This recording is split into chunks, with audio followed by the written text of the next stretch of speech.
આજ રોજ અમરેલી જિલ્લાના આસોદર મુકામે આવેલ જય બજરંગ કોમ્પ્લેક્સમાં 3:15 વાગ્યાના સુમારે અચાનક આગ લાગવાની ઘટના બનેલી હતી।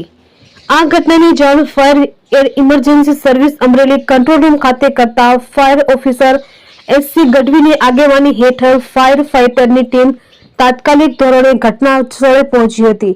અંદાજે 25 ટ્રક કપાસ કમ્પાઉન્ડમાં આગની ઝપેટમાં આવ્યો હતો। ફાયર ઇમરજન્સી સર્વિસની સતર્કતાના કારણે એકાદ કલાકની ભારે જહેમત બાદ 4 જેટલા ફાયર વ્હીકલ ઘટના સ્થળે દોડાવી આગ પર કાબુ મેળવવામાં આવ્યો હતો અને સદનસીબે આ દુર્ઘટનામાં કોઈ પણ પ્રકારની જાનહાનિ થવા પામેલ નથી।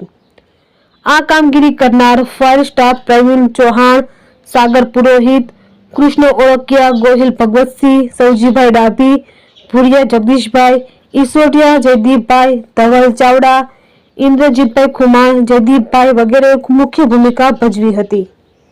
રિપોર્ટર ભાવેશ વાઘેલા, અમરેલી।